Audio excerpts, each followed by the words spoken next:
Now live from the KAKE studios, this is KAKE News on your side at 6. Tonight, caught. Who investigators believe this is lurking in somebody's home as a child slept. Also, the school in Towanda where teachers and students are putting together meals for total strangers. I know that there are people who are really hurting out there. And phase 1.5. The governor announces what businesses are allowed to open this upcoming Monday and which ones will remain closed and why. KAKE News at 6 starts right now. Tonight, a new plan to reopen the state more slowly. Good evening. I'm Craig DeGrelli. And I'm Deb Ferris. The state was expected to go into phase 2 of reopening Monday, but the governor's new order makes some big changes. The limit on public gatherings of 10 people will remain in place rather than being increased to 30. The new order will allow salons and barbershops to open Monday by appointment only. Fitness centers and gyms can resume, but no group classes or open locker rooms. Bars will remain closed. KAKE's Scott Braswell is live with reaction to the changes. Scott. Dad, there's a lot of excitement from some of these business owners who can reopen their doors on Monday. I just spoke with one of those business owners just moments ago, and he told me he is thrilled to be back in business starting Monday morning. We are excited, so is our customer excited too, because it's been too long. We miss everyone. We miss all of our VIP, and we miss my co-worker because of the stay-home orders. So we haven't seen anyone. So we're looking forward to see all of you, our VIP that come to Glacier Nail and Spa. We'll be ready for you. He also said his phone's been ringing off the hook the last couple of hours just as this announcement came down from Governor Kelly. We'll have much more on the steps they're taking to ensure their customers and also their employees are safe once they reopen on Monday. Live in East Wichita, Scott Braswell, KAKE News on your side.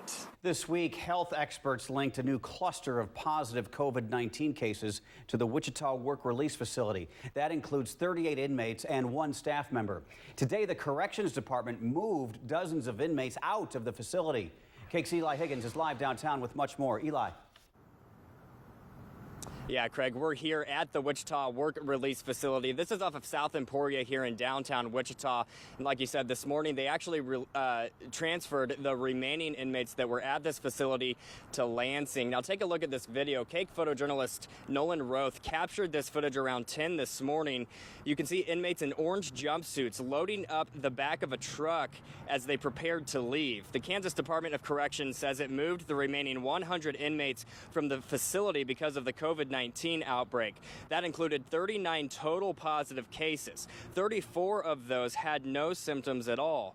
KDOC says this decision was made because they have limited medical resources in Wichita, and the inmates can be monitored more closely at the Lansing facility. They'll stay there for at least a couple weeks and probably an indefinite period of time until the state can get back to normal and jobs back to normal, and we'll just week by week reassess if and when we can start putting some folks back at Wichita Work Release. KDOC says this does not affect the release date of those inmates. So for the ones that are close to being released, should still be released on time. For now, we're live in downtown Wichita. Eli Higgins, KAKE News on your side. This caught our attention. A food safety inspector from Southwest Kansas has died after contracting the coronavirus. The Dodge City Daily Globe reports the food inspector for the USDA was in his 50s. It is not known where he caught the virus. It is the 4th confirmed death of a food safety inspector due to coronavirus. The others in New York, Illinois, and Mississippi. Wichita City Hall will soon reopen, but it's so far from back to normal. New restrictions will be put in place after most facilities have been closed for months. KAKE's Greg Miller is here with the timeline. Greg? And the city's mayor says it is a phased and fluid approach. Keep in mind, this doesn't have much to do with the governor's plan she announced this afternoon because it is a government facility, not a private business. Dates are now set for certain things to reopen, but it still depends a lot on any future spread of the virus. She said, "Be careful, Mom." One time she slipped. Despite the signs, many people were already out on Wichita playgrounds. But Adrian Moore's family is okay being patient. This is the first time we decided to do a picnic. Some of her family have weakened immune systems, so they stick with social distance situations. I'm trying to stay sane and safe, above all. It has been hard just keeping the kids confined at home. The city's mayor says soon it will be time to reopen, but slowly. A multi-phased approach is already underway. Phase 1 shown in these photos. City crews are busy preparing for new safety protocols and notices when City Hall and other facilities open to the public. We are putting informational signage throughout our City Hall so that people know what 6 feet apart is and also know some of the expectations. Then on May 26th, Phase 2 begins. Visitors can come back inside, but will be asked to wear masks. Temperature checks will be optional at the door. For City Hall, some of the conversation we're having as we develop this policy is, making sure that people have access to the departments they need to be at for our city services, but not access to the other floors. The next deadline comes July 1st. That's Phase 3, but details still depend on coronavirus infection rates across the city and the county. But when we were here, no one was at the park. As for more, she's deciding to wait, but doesn't see things going back to normal for a long time to come. I'll wait a couple weeks, I think, on that. I think it's great for those people that are ready, that feel like they're ready, that feel like it's safe enough to, by all means. But for me, I think this is fine for now.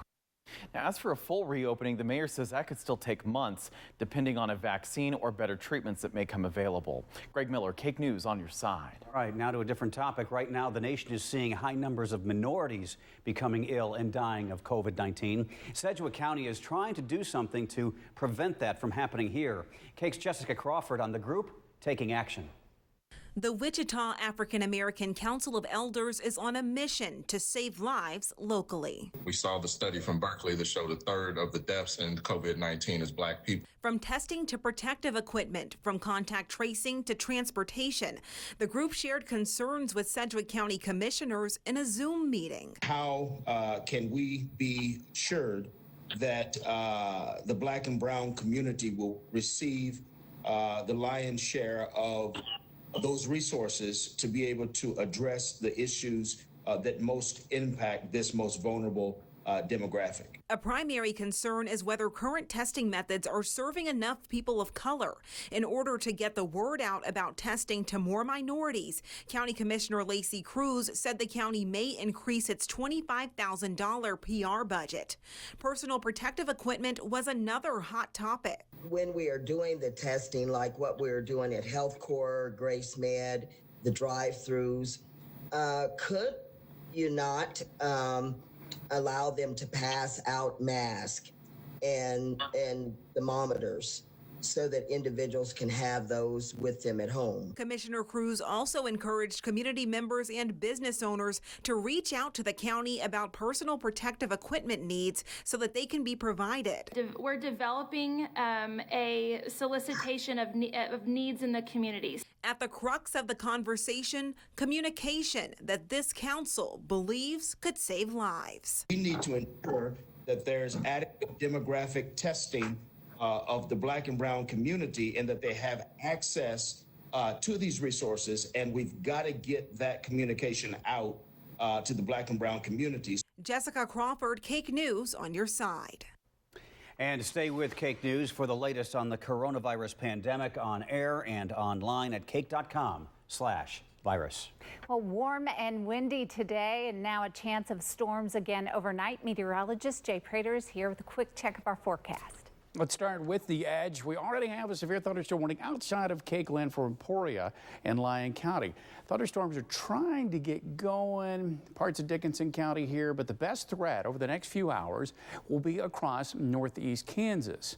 That's why we have a severe thunderstorm watch in effect until midnight tonight, just outside of KAKE land. And even though it's a severe thunderstorm watch, isolated storms still have a chance of producing a brief tornado in addition to that large hail and damaging wind threat. Now, that's ramping up now through the evening hours.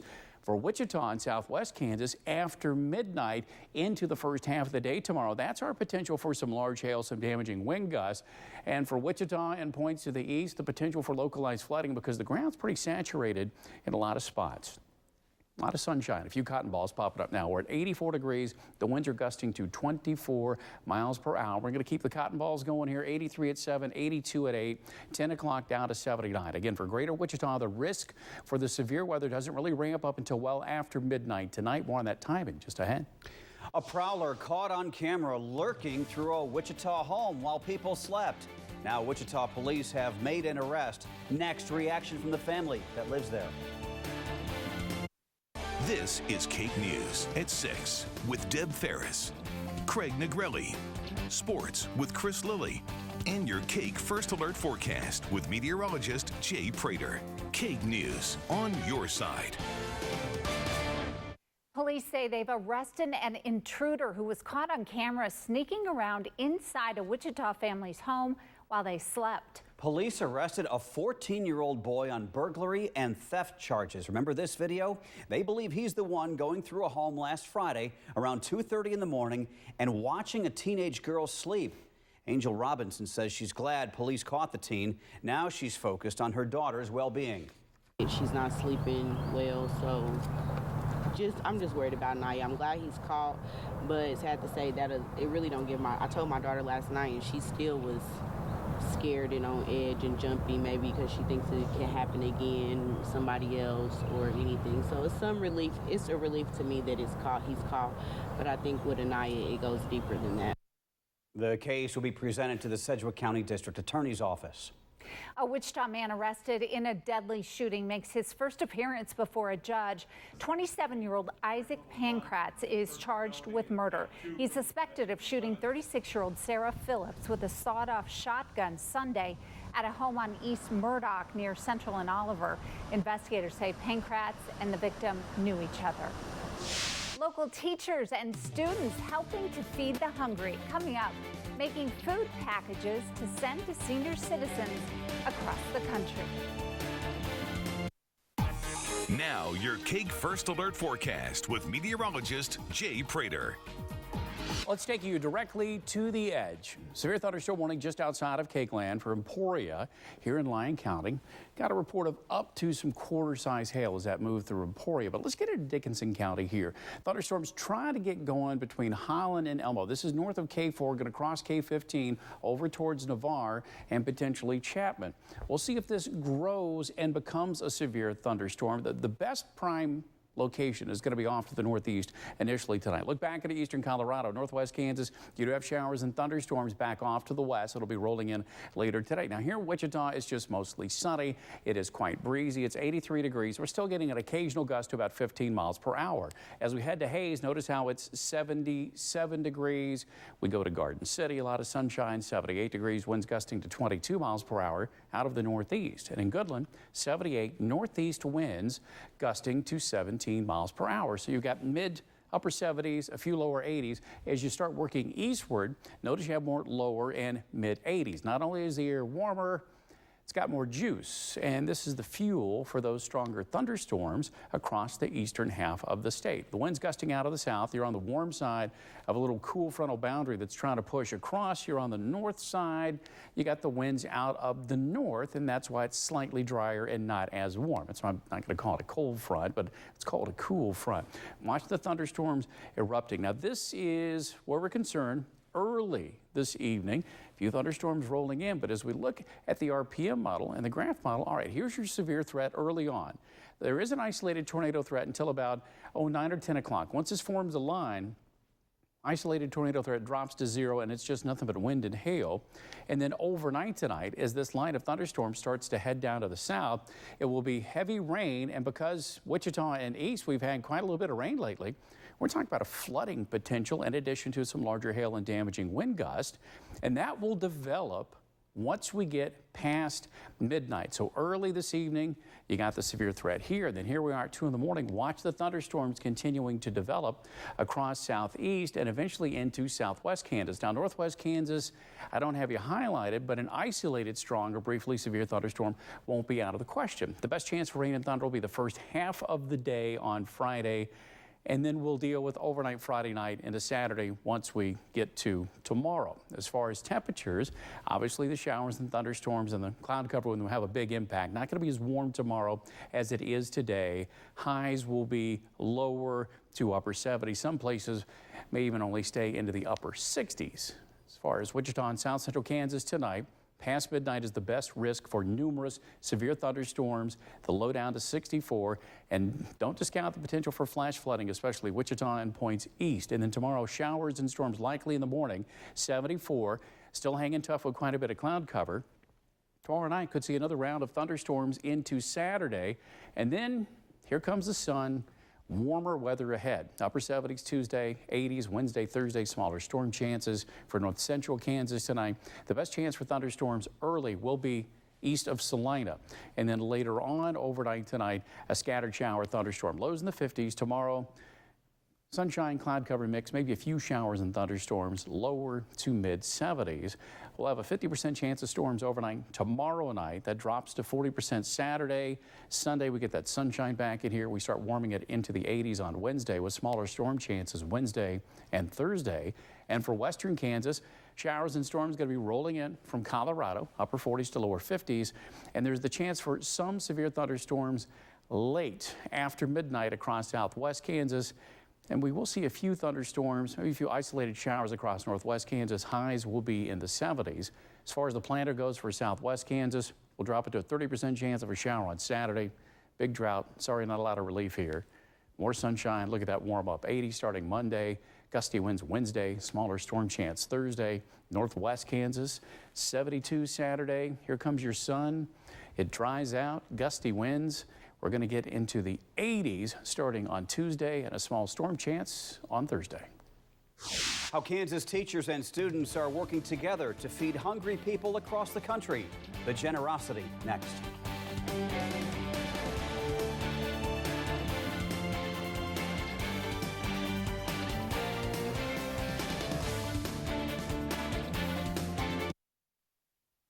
So many people are going hungry because of the pandemic.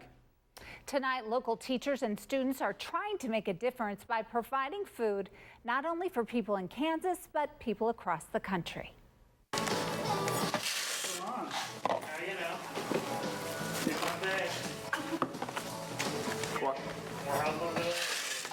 It's the sound of help for the hungry. An assembly line inside Circle Middle School in Towanda.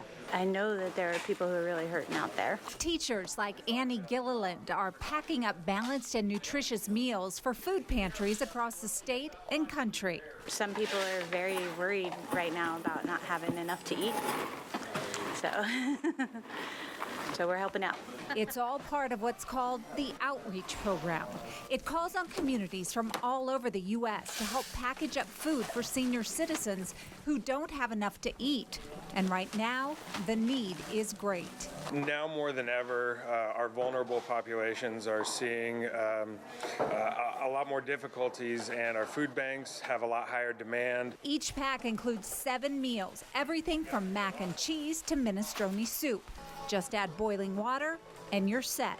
Circle Principal Matthew Carroll says he's proud of his team. 2 shifts. We did 2 shifts yesterday, 2 shifts today, and so we'll finish up about 10, 12 hours worth of work once we're all finished. Mother and daughter Chelsea and Kira Sawyer also took time to come in and help for 2 reasons.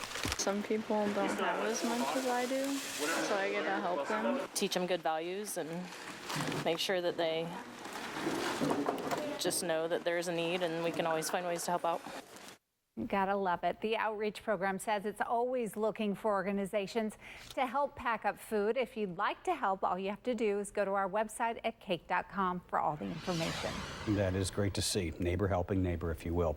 Tonight at 10, we are social distancing. Some people are in quarantine. Now the governor is slowly reopening the state. But is that a smart move? KAKE News investigates what happened in 1918 during the Spanish flu when governments reopened the economy, the lessons learned, and what it could mean for Kansas after the coronavirus pandemic.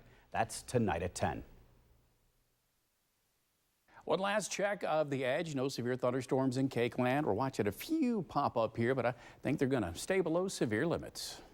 All right, that's going to do it for KAKE News at 6. We'll see you again at 9 on Fox Kansas News at 9, as well as KAKE News at 10. Entertainment Tonight is next. Enjoy your evening. For breaking news and your most accurate local forecast, KAKE News is on air, online, and on your mobile. KAKE News, on your side.